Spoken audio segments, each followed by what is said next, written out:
காவேரி மேலாண்மை வாரியம் அமைப்பது தொடர்பாக பிரதமரை சந்திப்பதற்காக அதிமுக எம்பிக்கள் டெல்லியில் முகாமிட்டிருக்கிறார்கள். இதுகுறித்த கூடுதல் விவரங்களை டெல்லி செய்தியாளர் கணபதியிடம் கேட்கலாம். கணபதி, அதிமுக எம்பிக்கள் பிரதமரை சந்திக்க அனுமதி கேட்டிருந்திருக்காங்க, வழங்கப்பட்டு விட்டுருதா? அப்படி வழங்கலனா எம்பிக்கள் யாரை சந்தித்து மனு அளிக்க இருக்காங்க?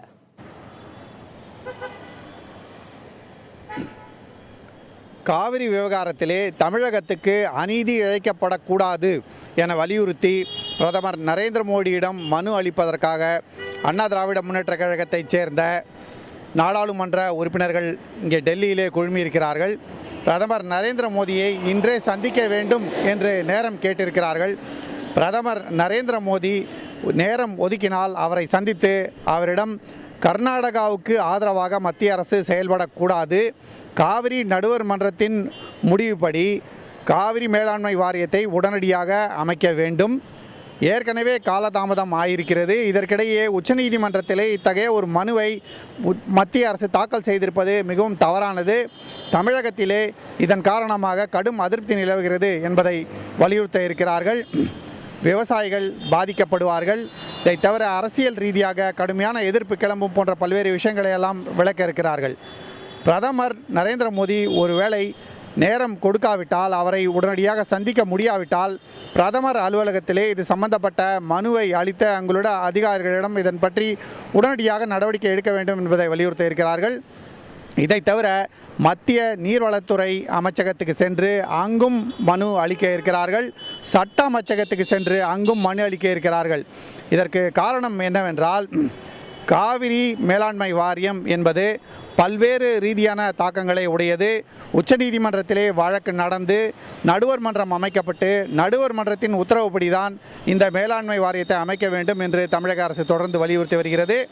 ஏற்கனவே மத்திய அரசு இந்த நடுவர் மன்றத்தின் தீர்ப்பு குறித்து அரசாணையை வெளியிட்டிருக்கிறது.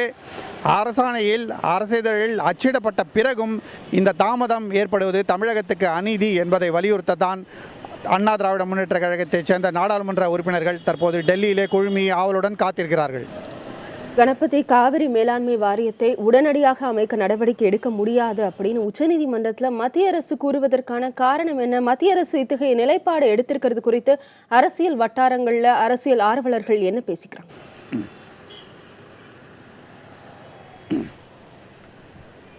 கர்நாடக அரசு ஏற்கனவே மத்திய நீர்வளத்துறை அமைச்சகத்திடம் ஒரு மனு அளித்திருக்கிறது.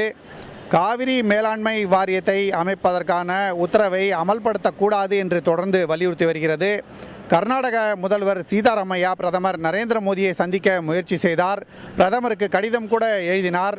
ஆனால் பிரதமரை சந்திக்க முடியாததால் அவர் மத்திய நீர்வளத்துறை அமைச்சர் உமா பாரதியை சந்தித்தார், அவரிடம் இது குறித்து விவரித்தார். இதன் பின்னர் தான் மத்திய அமைச்சர் உமா பாரதி தலைமையிலே தமிழக கர்நாடக கூட்டம் டெல்லியிலே நடைபெற்றது. காவிரி பிரச்சனைக்கு உச்சநீதிமன்றத்தின் தீர்ப்புப்படி சுமூகமாக தீர்வு காண முயற்சி செய்யப்பட்டது. ஆனால் கருத்து வேறுபாடுகள் இருந்ததால், கர்நாடகம் தொடர்ந்து தண்ணீர் கொடுக்க மறுத்ததால் தற்போது அந்த முயற்சி தோல்வியடைந்தது என்ற விவரம் உச்சநீதிமன்றத்துக்கு தெரிவிக்கப்பட்டிருக்கிறது. உச்சநீதிமன்றத்திலே விசாரணை தொடங்கியது. தமிழக அரசு 50 TMC தண்ணீர் உடனடியாக கர்நாடகா திறந்துவிட வேண்டும் என்று கோரி தாக்கல் செய்திருந்த மனு மீதுதான். ஆகவே அப்படிப்பட்ட சூழ்நிலையிலே காவிரி மேலாண்மை வாரியத்தை உடனடியாக அமைக்க வேண்டும் என்ற உச்சநீதிமன்றத்தின் அமர்வின் முடிவு சரியானது அல்ல. ஏற்கனவே வேறொரு அமர்வு முன்பு அந்த வழக்கு நிலுவையில் இருக்கிறது போன்ற காரணங்களை சுட்டிக்காட்டி கர்நாடக அரசு மேலாண்மை வாரியம் அமைப்பதை தடை செய்ய தாமதப்படுத்த முயற்சி செய்து வருகிறது. ஆனால் அதே சமயத்திலே உச்சநீதிமன்றம் தன்னுடைய முடிவை மாற்றிக்கொள்வதற்கான எந்த விதமான அறிகுறியும் இதுவரை காட்டவில்லை. மத்திய அரசிலே கர்நாடகத்தைச் சேர்ந்த அமைச்சர்கள் இருக்கிறார்கள். கர்நாடக பாரதிய ஜனதா கட்சி தலைவர்களும் மத்திய அமைச்சர் அனந்த்குமார் போன்றவர்களும் மத்திய அரசிடம் மறைமுகமாக அழுத்தம் கொடுத்து காவிரி மேலாண்மை வாரியத்தை அமைக்க விடாமல் தடுக்கிறார்கள் என்ற ஒரு எண்ணம் டெல்லி அரசியல் வட்டாரங்களிலே மேலோங்கி இருக்கிறது. இதனால்தான் தமிழகத்துக்கு அநீதி இழைக்கப்படக்கூடாது என்று தமிழகம் சார்பாகவும் வலியுறுத்தக்கூடிய சூழ்நிலை உருவாகி இருக்கிறது.